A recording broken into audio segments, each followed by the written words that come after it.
आज गुजरात से आए हैं उड़ीसा में आग लगाने के लिए, जो गुजरात से आए हैं आप लोगों को बताने के लिए, अगर मैं कर सकता हूं तो आप भी कर सकते हैं। And he is none other than our great GIDD from Gujarat, mister Vijay Agarwal.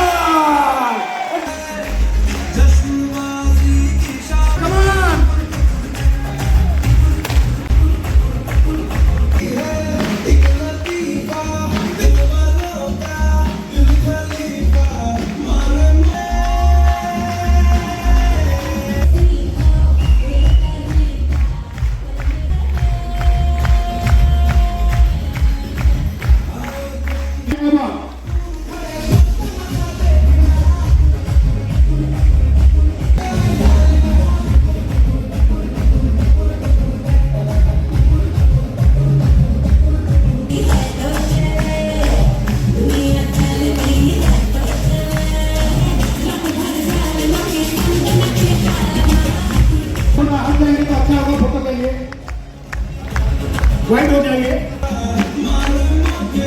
सारे व्हाइट हो जाइए।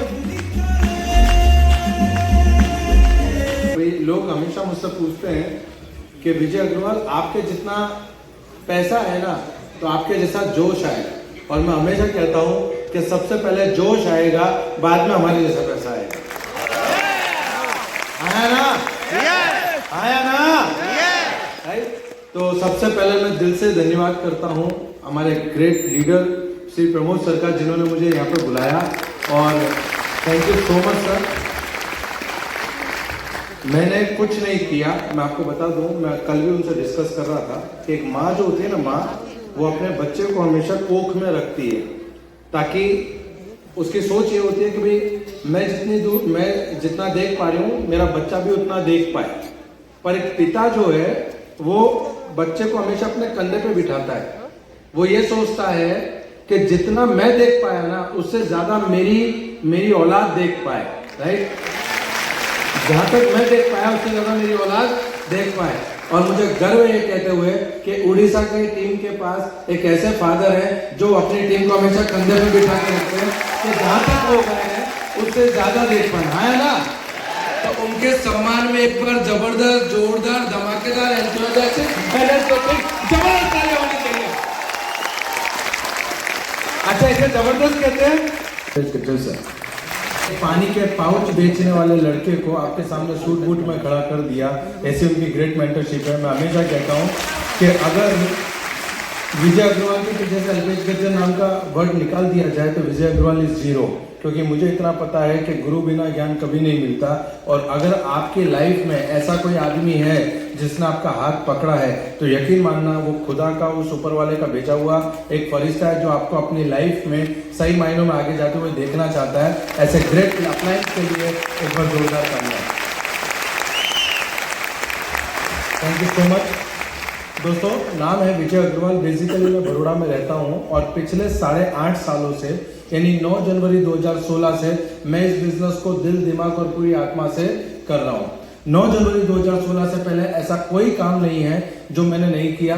पानी के पाउच बेचना, न्यूज़पेपर डालना, मेरे पापा सब्जी की लारी लगाते थे और 10 बाय 10 के हम लोग घर में रहते थे। जनरली होता यह है लाइफ के अंदर कि भाई ऐसे कितने लोग यहाँ पे पैसा कमाना चाहते हैं, पैसे की प्रॉब्लम की वजह से बिजनेस करना चाहते हैं, सारे लोग, है ना? बराबर है। मैं जब इस बिजनेस में आया तब मुझे पैसों का कोई प्रॉब्लम नहीं था, क्योंकि पैसा था ही नहीं। आपको पैसे का प्रॉब्लम तब रहेगा जब आपकी जेब में पड़ा है। मतलब अगर आपकी जेब में 1000 रुपया पड़ा है तो आप ये सोचोगे खर्च करूं, इन्वेस्टमेंट करूं, ये करूं, वो करूं। मेरी लाइफ प्रेम चोपड़ा के उस डायलॉग की तरह थी कि नंगा नहाएगा क्या और निचोड़ेगा क्या। बराबर है, क्योंकि पैसा हो तो प्रॉब्लम आएगी ना, पैसा नहीं होगा तो प्रॉब्लम आएगी क्या? बराबर, ये लाइफ थी हमारी। आज मैं आपको यहाँ पे मोटिवेट करने नहीं आया, ना मैं आपको कोई ऐसा ज्ञान देके जाऊंगा जो आज से पहले आपके पास नहीं था, ऐसा नहीं है। आज मैं आपको वो बात बता के जाऊंगा जिस बात ने मेरी सोच को बदला और उस सोच ने मेरी जिंदगी को बदला। जिस सोच ने मेरी जिंदगी को बदला, आज एक चीज मैं आपके साथ में शेयर करके जाऊंगा। दोस्तों, अगर जितने लोग यहाँ ये सोच कर आए हैं कि आज आप यहाँ पे मोटिवेट होकर जाएंगे, तो दुनिया की सबसे बड़ी गलत फहमी को लेकर आप यहाँ पे बैठे हैं। क्योंकि मोटिवेशन 2 घंटे 3 घंटे या 3 दिन से ज्यादा नहीं चलता। अगर मैं आपसे पूछूं कि परसों के दिन रात को आप दिखाई थी तो शायद आपको याद नहीं होगा। आप सोच कर देखिए कि 3 दिन पहले खाई हुई सब्जी का नाम आपको याद नहीं है तो विजय अग्रवाल क्या बोल कर गया ना, ये आपको याद नहीं होगा।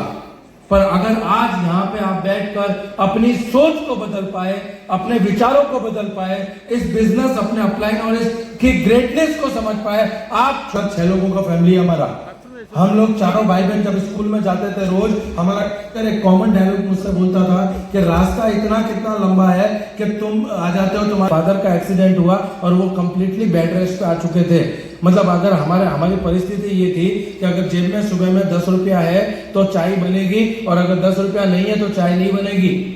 कई बार ऐसा दिन निकले बराबर के सुबह में उठ के गए पड़ोसी से कभी चीनी मांग के लेकर आए, कभी चाय पत्ती, 10 रुपया किलो आटा था, 10 रुपया किलो आटा हम लोग, मतलब मुझे याद है 5 रुपए का आटा सुबह में और 5 रुपए का आटा शाम को लेकर आए। जहाँ पे मैं रहता था वो संजय नगर करके एक जगह है, मतलब स्लम एरिया, वहाँ पे मैं रहता था और हमारे वहाँ पे कॉमनली मतलब दारू बिकता था, आप कह सकते हैं। इट्स नॉट गुड आइडिया बराबर। तो मेरी लाइफ बिल्कुल उस तरीके से निकली है कि आप सोच नहीं सकते, आप बिल्कुल इमेजिन नहीं कर सकते कि मेरी लाइफ में क्या हुआ है मेरे साथ में। और सुबह उठ के ये सारा काम कर रहे हैं। एक दिन रात को घर पे वापस आया तो घर पे जब आया तो मेरी बहन दौड़ती हुई आई और उसने मुझसे आके पूछा कि विजय भाई, मैंने कहा क्या हुआ? बोले भाई पापा का एक्सीडेंट हो गया। और जब पापा का एक्सीडेंट हुआ बराबर तो वो एक हॉस्पिटल में थे, तो मेरी साइकिल थी मेरे पास, साइकिल चला के मैं हॉस्पिटल पहुंचा और जैसे ही मैंने मेरे पापा को देखा, उस दिन रात को मेरे पापा का एक पैर 3 जगह से टूटा हुआ था, एक ही पैर 3 जगह से टूटा हुआ। और कहते हैं बराबर जब मैं मेरे फादर से मिला, मैंने देखा उनको, तो उस रात को 2 घटनाएं घटी। पहली घटना मेरे पापा का एक्सीडेंट हुआ और दूसरी घटना मैं बाप बन गया। क्योंकि लोग बोलते हैं कि भाई बच्चा पैदा करने के बाद में आदमी बाप बनता है। मैं बताता हूं दोस्त कि जिस दिन आप अपने परिवार की रिस्पॉन्सिबिलिटी अपने कंधे पे उठा लेते हो ना, आप बाप उसी दिन बन जाते हो। आपको बाप बनने के लिए बच्चा पैदा करने की जरूरत नहीं है। तो उस दिन मेरे को समझ में आ गया कि विजय आज से तेरे कंधों पे तेरी जिम्मेदारी आ गई। मेरा एजुकेशन 10वीं है साहब, मैं 10वीं तक पढ़ा लिखा हूँ। और जब मेरे पास, मुझे आज भी ध्यान में कि जब मैं पढ़ सकता था, मैं आगे कर सकता था, पर मुझे बहुत कम उम्र के अंदर बराबर राइट मैं जब मेरे पास आया था, जब मैं 10th तक पढ़ा हूँ मैं, 10वीं तक, और 10वीं तक पढ़ने के बाद में बराबर 10वीं तक पढ़ने के बाद में मेरे पास इतना पैसा नहीं था कि मैं आगे स्टडी कर पाऊँ। पढ़ने का इरादा नहीं था, ऐसा नहीं था। पर कहते हैं कि जब आपके पास में जब चॉइस नहीं होती ना, बेगर्स हैज नो चूजर्स, बराबर कि उसके पास चॉइस नहीं होती। बिल्कुल ऐसी लाइफ थी मेरी। मेडिकल स्टोर पे भी इसलिए काम करता था कि भाई जो पापा की दवाई आएगी ना, वो पता है आपको MR होते हैं, MR मेडिकल रिप्रेजेंटेटिव, तो उनको फ्री सैंपल मिलते हैं, फ्री सैंपल, कि वो सैंपल कम से कम उससे दवाई का खर्चा तो बच जाएगा। और आपको बताता हूँ, जब हॉस्पिटल में थे ना पापा, बराबर मेरे पापा हमेशा मुझसे एक बात कहते थे कि बोले विजय बराबर हमारी मार्केट में बहुत इज्जत है। मैं आपको बताता हूँ साहब, अगर आपकी जेब में पैसा है तो लोग पूछते हैं कैसा है, अगर आपकी जेब में पैसा नहीं है तो आप यकीन मानिए किसी की कोई इज्जत नहीं है। This is naked truth, that is naked truth. तो उस दिन रात को जब मैंने देखा मेरे पापा को, जब मुझे समझ में आ गया, एक भी रिलेटिव, एक भी आदमी खबर पूछने नहीं आता साहब, एक भी आदमी खबर पूछने नहीं आता, क्योंकि पता है जाएंगे तो जेब में से 500-1000 की नोट निकाल के देनी पड़ेगी, और जबान हलाने में पैसा नहीं लगता, जेब से पैसा देते हैं तो दुख होता है। आया ना, आया ना, बराबर। तो उस दिन मेरे को समझ में आ गई कि कितनी इज्जत है। और उस टाइम पे कहते हैं कि जब आपकी लाइफ में ऐसा सब चल रहा होता है तो आपकी लाइफ गानों से रिप्रेजेंटेटिव करते हैं हम, मतलब गाने। आप देखिए जो अपनी लाइफ में दुखी है, परेशान है, वो हमेशा मोहम्मद रफी के दर्द भरे नगमे ही सुनता है। दुनिया में हम आए तो जीना ही पड़ेगा, बराबर है, ऐसा करके। और उस टाइम पे मेरे पास सिर्फ 2 काम थे, एक दर्द भरे गाने सुनना, दूसरा ऊपर वाले को गाली देना कि मैं ही मिला था तुझे, इतने दुख तूने मेरी लाइफ में लिखे थे और कोई था नहीं, बराबर। और ऐसे लाइफ चल रही थी। उस टाइम मुझे याद है मैं 10 to 15% इंटरेस्ट पे 10 से 15% इंटरेस्ट पे मैं एक जन से पैसा लेकर आया था। 50,000 रुपए लेकर आया, कुछ लोगों को ब्याज पे पैसा दिलवा दिया गलती से गारंटर बन के, बराबर। एट द एज ऑफ 22 साल की उम्र में आते आते विजय अग्रवाल पे करीब 22 लाख रुपए का 22 की उम्र में आते आते 16 लाख रुपए कर्जा था मेरे पर। 16 लाख रुपया। कहते हैं मरता क्या ना करता। जब आदमी के पास चॉइस नहीं होती ना तो उसके पास रास्ता नहीं होता। मरता क्या ना करता, ये चल रहा था। फिर शाम को ऐसा लगा कि यार मेडिकल स्टोर से काम नहीं चलेगा, चल पानी पूरी की लारी चालू करते हैं, बराबर है। तो गोलगप्पे आप समझते हैं, पानी पूरी, बराबर है, उसकी लारी चालू की। और ऐसे दिन आए, बराबर के जो ब्याज पे पैसा जिनसे लिया था वो आते थे, गल्ला खोलते थे, जितना पैसा होता था निकाल के ले जाते थे। हम ये बोलने की ताकत भी नहीं थी मेरे पास कि नहीं तू ये मत लेकर जा। मतलब दूसरे दिन आलू प्याज खरीदने तक के पैसे मेरे पास धंधा करने के लिए भी नहीं होते थे। ये परिस्थिति में चल रहा था मैं। एक दिन निर्मा कंपनी से शाम को घर को आ रहा था तो मेरा एक दोस्त मिला, मेरे को बोलता है विजय क्या करता है। मैंने कहा ऐसा ऐसा ऐसा ये करता हूँ। उसको मैंने अपनी दर्द भरी सारी दास्तान सुना दी। उसने बोला कि विजय पैसा कमाना है, अब मुझे बताइए, अगर आपसे कोई ये पूछे, भूखे से कोई ये पूछे कि खाना खाना है तो वो क्या बोलेगा? नहीं खाना, आया ना, खाना है नहीं खाना। तो मैंने कहा हाँ कमाना है। तो उसने मेरे को बाइक पे बिठाया और ऐसे ही किसी सेमिनार में लाके खड़ा कर दिया। और हाउसफुल था, पीछे खड़े थे हम, बराबर। और आप किसी भी सेमिनार में जाएंगे ना तो कोई भी लाखों करोड़ों से नीचे बात नहीं करेगा। आपके घर लाखों आएगा, करोड़ों आएगा, मर्सिडीज आएगी, हेलीकॉप्टर आएगा, आइलैंड खरीद लोगे, आया ना, आया ना, बराबर। और मैं पीछे खड़ा खड़ा सोच रहा था कि कैसी कैसी फेंक रहे हैं, बराबर। क्योंकि मुझे एक चीज है कि मेरी साइकिल अगर पंचर हो जाए, वो पंचर बनवाने के 5 रुपए मेरे पास नहीं है। ये स्टेज पे खड़ा खड़ा लाखों की बातें कर रहा है। और मैं कसम खा के बोल रहा हूं, मैं पीछे खड़ा खड़ा सोच रहा था कि कब ये खत्म हो और कब मैं निकलूं, जैसा आप अभी सोच रहे हैं। मैं यही सोच रहा था कि कब ये खत्म हो और कब मैं निकलूं, बराबर। क्यों? क्योंकि अपने को लाखों रुपया कमाना था नहीं, अपने को लाखों की कोई बात थी नहीं, बराबर। तो ये जितने भी लोग आ रहे थे सब लाखों करोड़ों की बात कर रहे थे, बराबर। हम बाहर निकले तो मेरा अपलाइन जो मुझे लेकर आया था उस समय, उन्होंने आके मुझसे एक बात पूछी, कैसा लगा विजय? मैं कहा जोरदार। बोला करेंगे? मैंने कहा नहीं। बोला क्यों? मैंने कहा यार यहाँ पे तो सब लाखों रुपए कमाने की बात कर रहे हैं, तेरे पास कोई 2-3 हजार 5,000 रुपए कमाने की बात हो तो कर। बोला नहीं विजय तू लाखों रुपया कमा लेगा। मैंने कहा नहीं, इसमें मुझे 2-3-5,000 रुपया मिल जाएगा तो चलेगा। बोला नहीं विजय तू लाखों कमा लेगा। मैंने कहा नहीं, मुझे 3,000 रुपया चाहिए, 4-5 हजार आ रहा है, 3,000 रुपया आएगा तो घर अच्छे से चल जाएगा, कोई टेंशन नहीं। बोला नहीं तू लाखों कमाएगा। अब दोस्त था मेरा वो, तो मैंने कहा तेरे को भरोसा है मेरे को लाख आएगा? तो बोला मेरे को भरोसा है। मैं कहा जिस दिन मेरे को लाख आ जावे 97 तू रख लेना, बराबर है, राइट, 97 तू रख लेना, पर मुझे 3,000 रुपए दे देना। आपने प्रेम चोपड़ा की वो डायलॉग, वो एक स्टोरी सुनाता हूं मैं आपको। एक भिखारी था, उसको 1 करोड़ की लॉटरी लगी। सारे भिखारी इकट्ठे हो गए, बराबर, और बोला ये 1 करोड़ की लॉटरी लग गई, अरे यार तू तो अब करोड़पति बन गया। बोले नहीं, कोई करोड़पति नहीं बना, मैं इस 1 करोड़ से बहुत बड़ा मंदिर बनवाऊंगा। तो बोले अरे यार, तो हम तो तुझे भिखारी समझते थे, तू तो बड़ा धर्मात्मा निकला कि 1 करोड़ से पूरा मंदिर बनवाएगा। बोले हाँ, मैं 1 करोड़ से पूरा मंदिर बनवाऊंगा, किसी को नहीं आने दूंगा, अकेला भीख मांगूंगा। तो कई बार जब आदमी के पास अपॉर्चुनिटी आती है, तो ऐसे ही रिएक्ट करता है। तो मेरा रिएक्शन बिल्कुल ऐसा था। मैंने उससे बोला कि नहीं मुझे तो 3,000 चाहिए। बोले नहीं विजय तू लाखों कमा लेगा। मैं कहता देख लाख आ जाओ तो 97 तू रख लेना और 3,000 रुपये मेरे को दे देना। मैं मोटिवेटेड था। मैंने देखा सर आज आपको ये बात इसलिए बोल पा रहा हूं मैं, क्योंकि आप जहां पर बैठे हो ना, वो हम सारे लीडरों का बीता हुआ कल है, और हम जहां खड़े हैं ना, ये आपका आने वाला कल है। मैं जहां खड़ा हूं ये आपका आने वाला कल है। तो आपके आने वाले कल, वहां से यहां तक का जो सफर है ना, वो सफर मैं आपको बता रहा हूं। तो मैंने घर गया, घर जाके मैं मोटिवेटेड था। मेरे पापा बैठे थे, मेरे पापा को जाके मैंने बोला पापा अपने दुख के दिन गए। मेरे पापा ने पहली बार मुझे 15 मिनट ध्यान से देखा कि सुबह तक तो ठीक था। पता आपको माथे पे बुखार चढ़ता है तो आदमी अनाप शनाप बोलने लगता है, बराबर है। तो मेरे नजदीक आया, ऐसे माथे पे हाथ रखा कि सब कुछ ठीक तो है।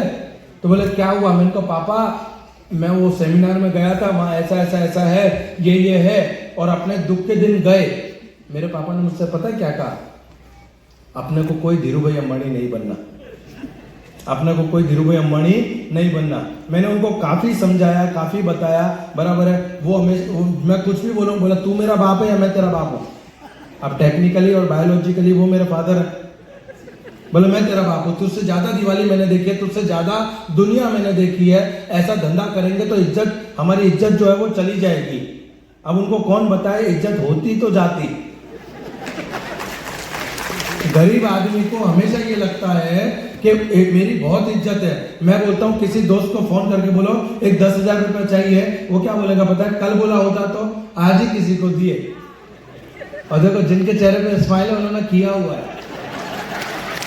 है ना। हाँ, तो मैंने कहा इज्जत तो है नहीं तो जाने का तो कोई खतरा है नहीं। और दुनिया का सबसे खतरनाक हथियार, दुनिया का सबसे खतरनाक हथियार इमोशनल।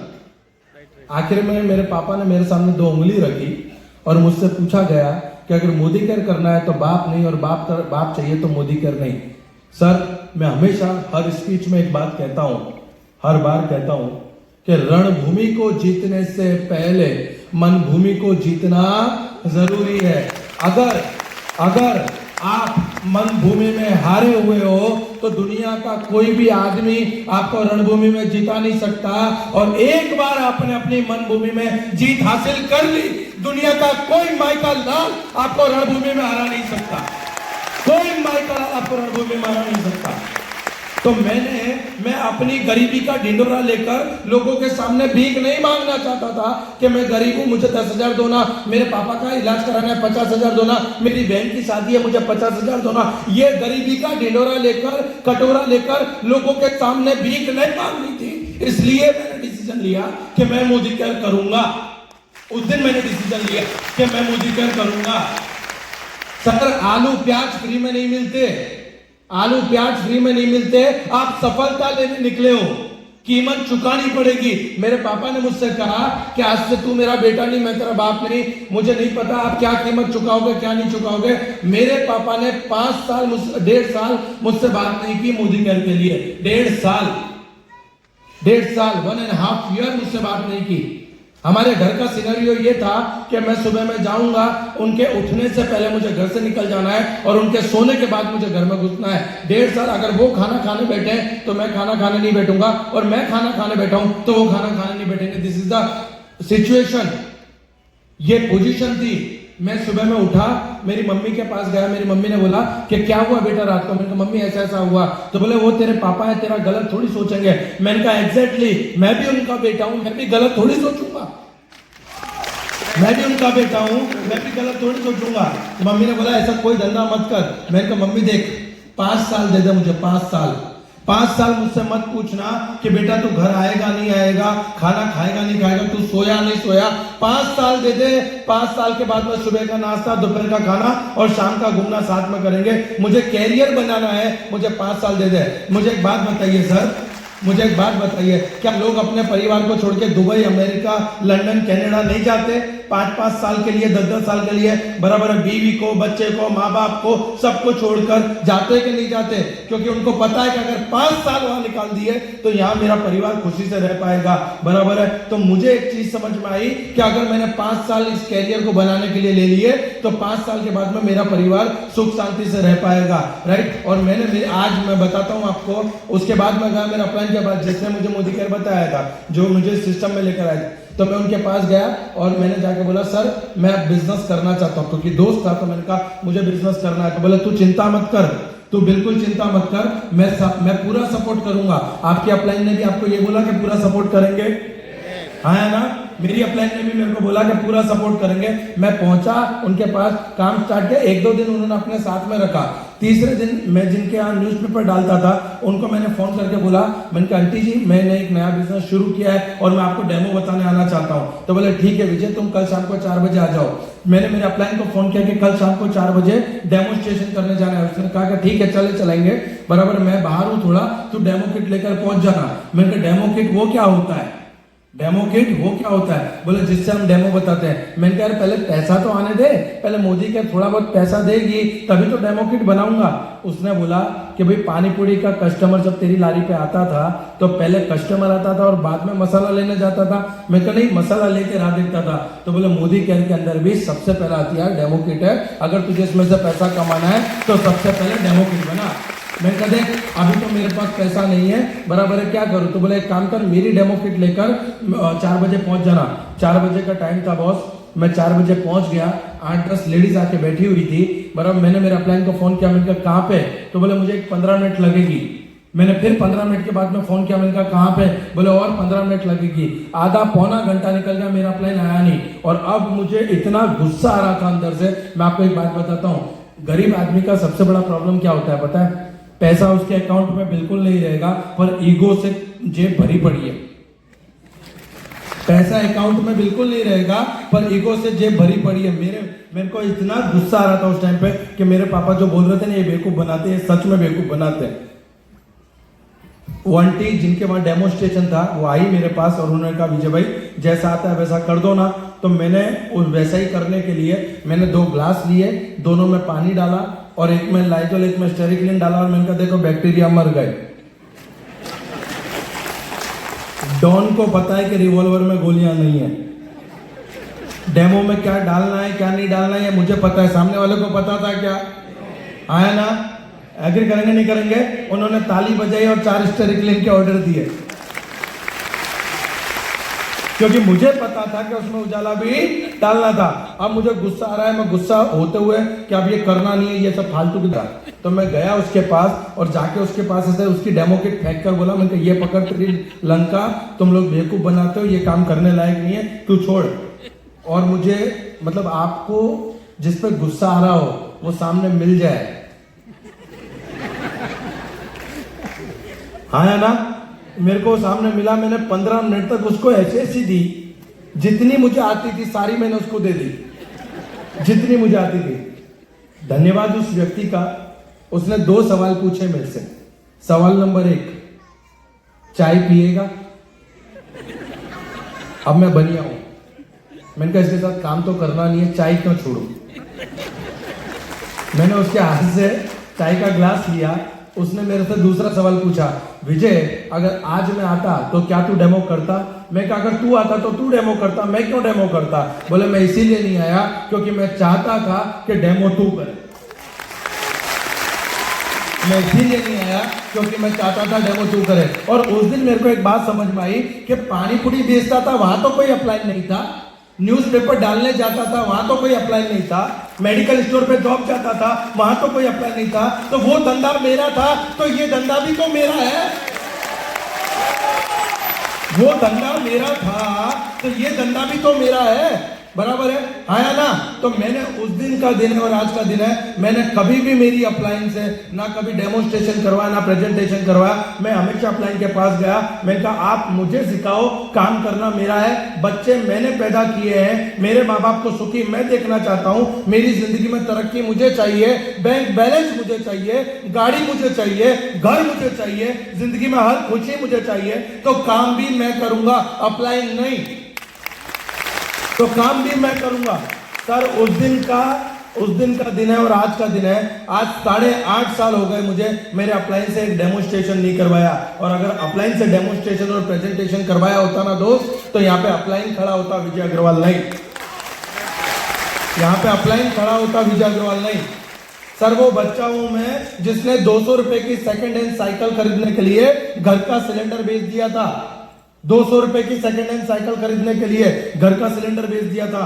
वो परिस्थिति थी हमारी। 800 रुपए में सिलेंडर बेचा, 200 रुपया साइकिल वाले को दिया, 400 रुपया अनाज करियाने वाले को दिया और 200 रुपया घर में खर्च करने के लिए रखा।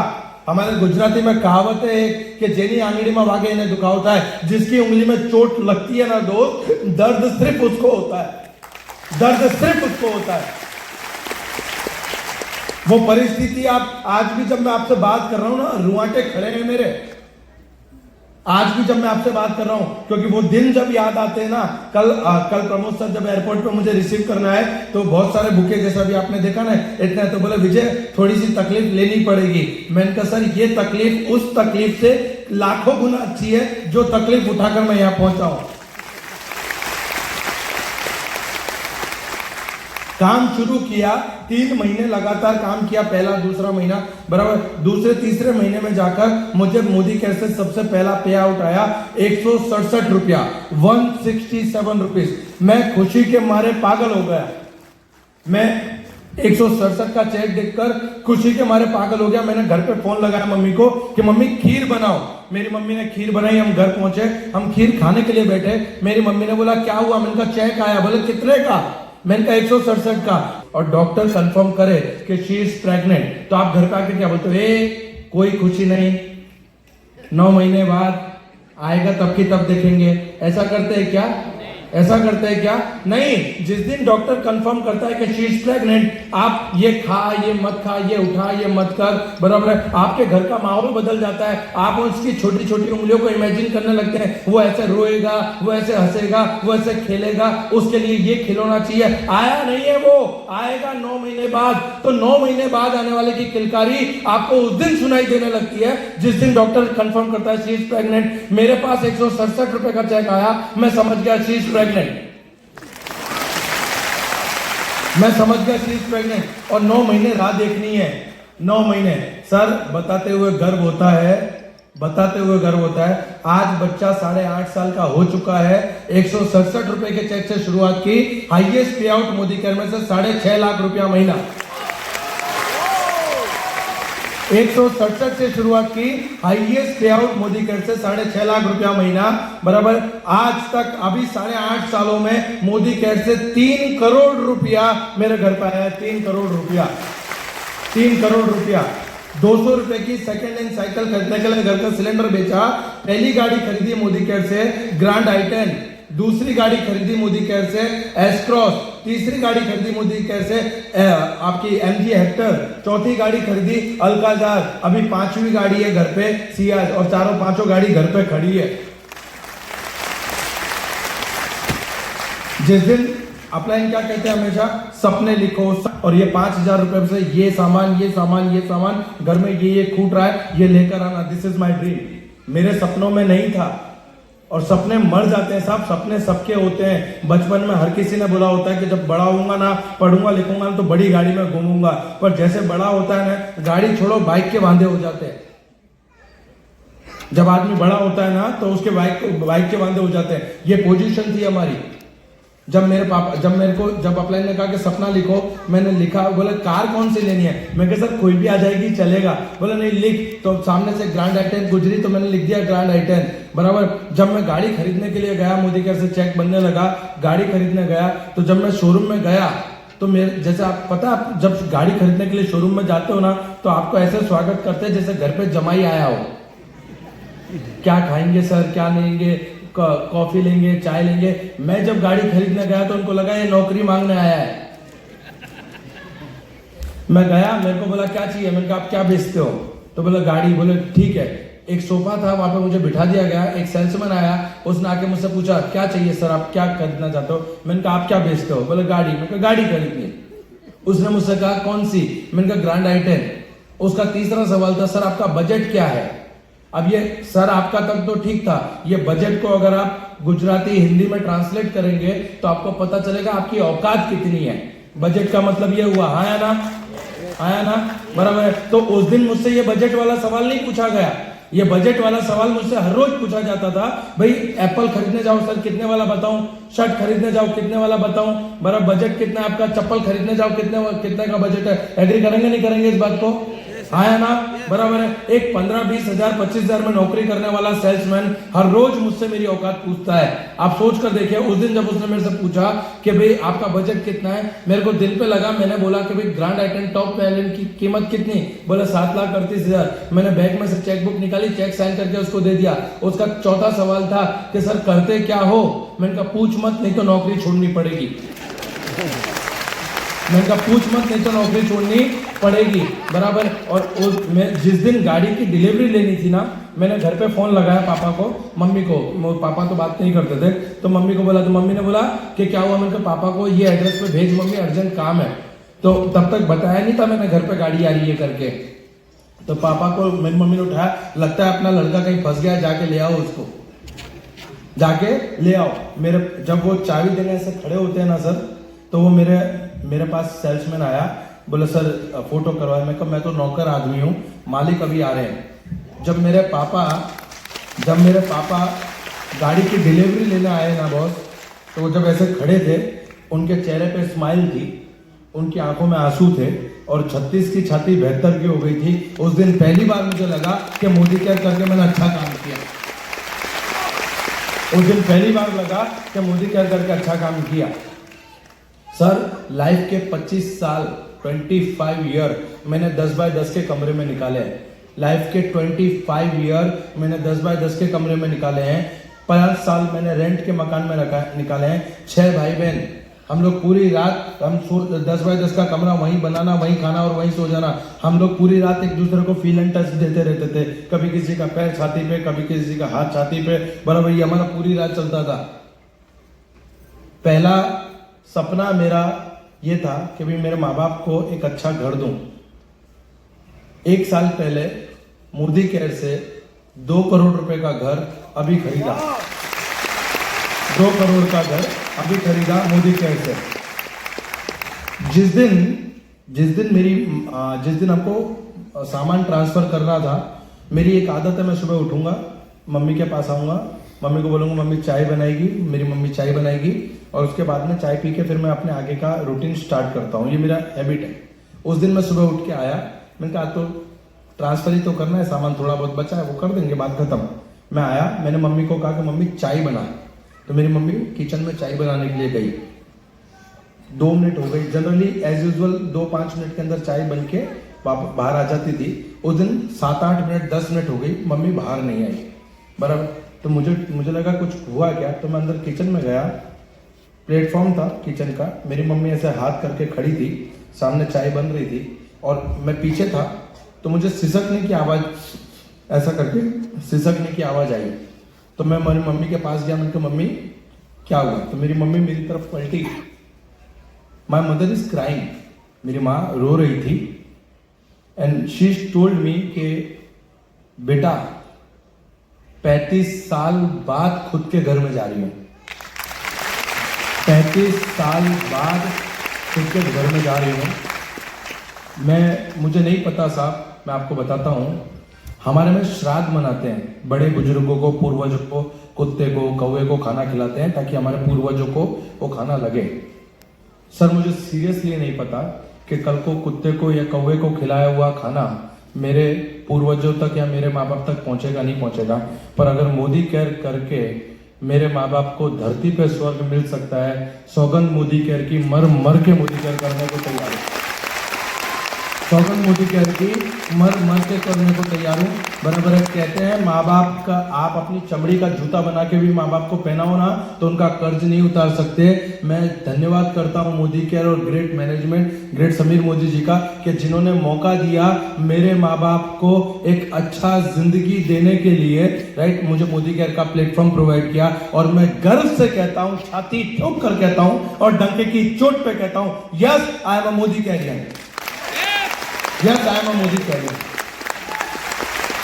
ये गर्व की बात है मेरे लिए, ये गर्व की बात है मेरे लिए। आज 8.5 साल हुए, 8.5 सालों में गाड़ी ली, 4-4, 5-5 गाड़ी ले ली, 8.5 सालों में 10 विदेश यात्रा। मेरे खानदान का पहला आदमी हूं जिसने 10 इंटरनेशनल एयरपोर्ट देखे हैं, खानदान का पहला आदमी जिसने 10 इंटरनेशनल एयरपोर्ट देखे हैं, राइट। आज 3 करोड़ से ज्यादा कमा चुका हूं, टीम में लाखों लोग अच्छा पैसा कमा रहे, सारी चीजें। पर जब मैं अपने पीछे मुड़कर देखता हूं ना साहब, मैं हमेशा ये बोलता हूं कि क्या कमाया क्या नहीं कमाया छोड़ो, क्या कितने गाड़ी लिए, कितने घोड़े लिए छोड़ो, कितना पैसा आया कितना नहीं आया छोड़ो। आप ये देखो कि इस अपॉर्चुनिटी की बदौलत एक पानी के पाउच बेचने वाला लड़का क्या बन गया। आज पानी के पाउच बेचने वाला, जब मैं मेरे पापा को समझा रहा था, राइट, तो उस दिन रात को मेरे को, जब मैंने कहा कि रणभूमि में जीता, तो उस दिन रात को जनरली लोग बोलते सर मेरे पापा नहीं मान रहे, मेरी वाइफ नहीं मान रही, मेरा परिवार पॉजिटिव नहीं है, बराबर है, मेरा परिवार नेगेटिव है, करना तो मैं बहुत चाहता हूँ। मैं आपको बता देता हूँ साहब एक बात, उस दिन रात को मेरे पापा को जब मैं समझा रहा था, जब मैंने डिसीजन लिया तब मेरे को एक बात समझ में आ गई कि हाथी को रिक्शे में बिठाना और घर वालों को समझाना नेक्स्ट टू चमत्कार को नमस्कार करती है। जब आप सफल होंगे ना, बराबर है, 3 फेज से गुजरना पड़ता है हर आदमी को, 3 फेज से। सबसे पहला फेज होता है, बराबर, लोग आपका विरोध करेंगे। जब भी आप कुछ नया करेंगे लोग आपका विरोध करेंगे। दूसरा, 90% लोग विरोध करने पे टूट जाते हैं और रुक जाते हैं, बराबर है। 5% लोग ऐसे होते हैं, 5% लोग जो उससे आगे चलते हैं। और दूसरा, जब आप विरोध से नहीं रुकते तो लोग आपका मजाक बनाना शुरू करते हैं। देख, ये करोड़पति आया, ये बड़ी बड़ी बातें करेगा, ये आएगा, तब आपका मजाक बनाना शुरू करते हैं, बराबर है। 5 से 7% लोग वहां पे टूट जाते हैं। और जो 3% बचे हुए लोग होते हैं ना, 3% बचे हुए लोग, बराबर है, लोग इन्हीं को देखकर आगे बढ़ कहते हैं मुझे तो पता था तू कर लेगा, मुझे तो पता था तू कर लेगा। जब हमारे घर पे राइट, जब मैं मोदी केयर शुरू किया, रोज एक आदमी मेरे पापा से आके बोलता था कि बाबूलाल जी आपका लड़का जो है किस धंधे में देखो, किस धंधे में देखो, बाबूलाल जी आपका लड़का किस धंधे में देखो। मेरी मम्मी मेरे को बोलती थी वो अंकल भी आए थे, वो अंकल ऐसा बोल रहे थे ये धंधा अच्छा नहीं है, छोड़ दो, फलाना है, ढेकाना है। मैंने कहा अंकल को, मम्मी अब अंकल जब भी आए ना तो अंकल को इतना बोलना कि 6 महीने का राशन भरवा दे। पता नहीं अंकल आना क्यों बंद हो गए।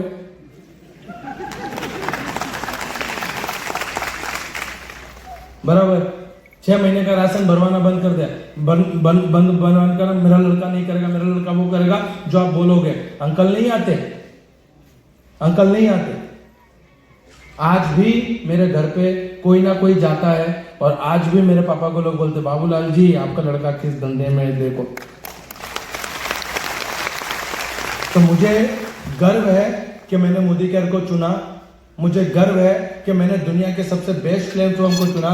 सर एक बात बताता हूं मोदी केयर के प्रति आपको, एक बात खाली, एक माँ भी खाना बनाती है, एक शेफ भी खाना बनाता है, वही तेल, मसाले, आटा, दाल सब कुछ वही होता है।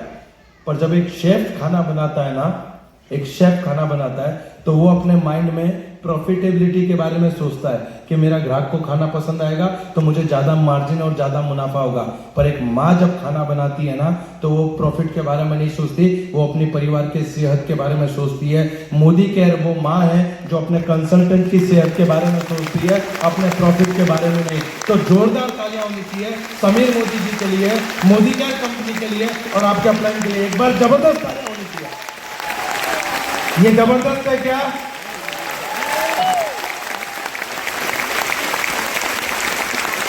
गर्व से कहता हूं, मैं गर्व से कहता हूं कि जो जिंदगी मोदी केयर ने बना दी है ना वो आप सोच नहीं सकते, आप सोच नहीं सकते।